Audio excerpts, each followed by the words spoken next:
How you guys doing? Come on, like I used to be in the entertainment industry. Believe it or not, I used to rap for a living. So I am accustomed to a much warmer and exciting round of applause when I step on stage. How are you guys doing tonight? That's what I'm talking about. That's what I'm talking about. Hey, great job, Will. Thank you very much. I thought your jokes were hilarious, by the way. All right, so I only have 5 minutes. So what I'm gonna do in true millennial fashion, first of all, if all of you who are on Twitter or you're on Instagram, you can follow me at Tru Access, TRUACCESS, at Tru Access. So in true millennial fashion, since you guys are such a beautiful audience tonight, I'm gonna take me a little selfie. Won't y'all show a little energy for the people out there, huh? Oh, look at that. Y'all look so beautiful. Oh, yeah. All right. One more for good measure. Come on. I need some more energy. Once again.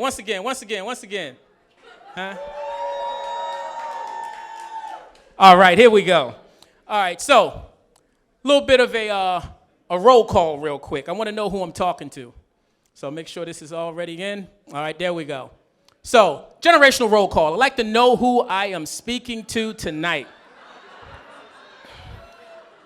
So, I want to understand who's in the audience. If we have some boomers, some Gen X, and millennials. Now, I thought it would be prudent to provide some visual aid in case you weren't aware of which generation you represent. So, baby boomers, show me some love, make some noise. Where the baby boomers? Baby boomers represent. What's Gen X? Gen X in the building. It's kind of strong. Now, where are the millennials? That's who we're here to talk about tonight. Gotta love it. Millennials are always representing. All right, so at least I want to know who I'm talking. Just real quick. Non-millennial, just the non-millennials. For the X's and the boomers, when you hear the word millennial, first thing that comes to your mind, first thing, don't get mad, millennials. Don't get mad at them. Let them just say, look, no judgment. We're all here. One big happy family. All right. What? HUD? Oh, wow. Entitled. Anything else? Children, they're kids. They're entitled. They're lazy. They're brats. Goodness gracious. Okay, stop. All right. Okay. These are the things that they think about you, millennials. These are some of the stereotypes, but we're going to educate them tonight. It's all love. We're going to educate them tonight. Okay, so some of the things you may already know about millennials. Unfortunately, or fortunately, I don't have lazy, I don't have brats, I don't have kids, I don't have any of those things up there. We talked about the most diverse generation we've ever seen. It's the largest generation we've ever seen to this point. They've surpassed the baby boomers. They have a lot of disposable income. Oh, it's really weird because a lot of them are unemployed. So I'm not quite sure how that works, right? Will spend $10 trillion in their lifetime, right? Over 80 million in the US, 1.8 billion globally, all right? So they are next. The millennial takeover is not happening, it's here. So I want you guys to make sure you understand that the millennial takeover is upon us. AA? In a lot of situations, AA is Alcoholics Anonymous. And I saw a lot of you in line several times tonight, so that may be appropriate for this venue, but it stands for African American.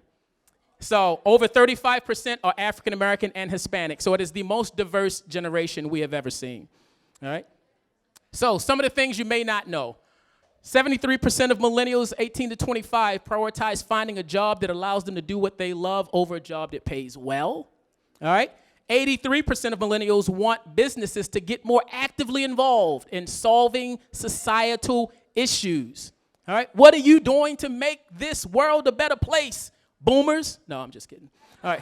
78% of millennials would choose to spend money on a desirable experience over a desirable item. So understand, they really value experiences, right? And so what this tells me, these three things tell me that millennials are really connected to passion, purpose, and people. Now, I think the belief is that millennials only want to be connected via technology, technologically connected, but that is inspired a value and a behavior that has really transcended technology. Millennials want to be connected to passion, purpose, and people. All right? Remember that. It's important. It's coming up later. So, also, millennials are not a one-size-fits-all generation, ladies and gentlemen. I consult with companies, brands, organizations, and they say, yeah, we just want to reach millennials. Well, that's a 20-year span of ages, so understand that there are subsets to millennials. There's the teens, the college, the quarter-lifers, and emerging adults, and at each life stage, there are different things that are priorities to the different subsets in the different life stages. So it's important to understand the different subsets as well. So, how have millennials changed the game? And they have changed the game, all right? And it's a little something I like to call New Cubed. It is a new era with new expressions and new expectations. Millennials have ushered in a new era where they have come of age in a time where everything is subject to change. Everything is in flux, from the economy to education to race relations to gender roles to the faith in religion. Everything is just subject to change and influx. So they are ushering in a new era. They have new expressions. So this generation has the digital, social, mobile, and experiential platforms that allow them to express themselves in different ways, in a multiplicity of ways where they can have new identity formations that didn't exist for the rest of us, right?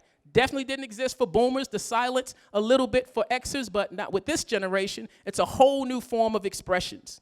But the biggest of these three are the new expectations.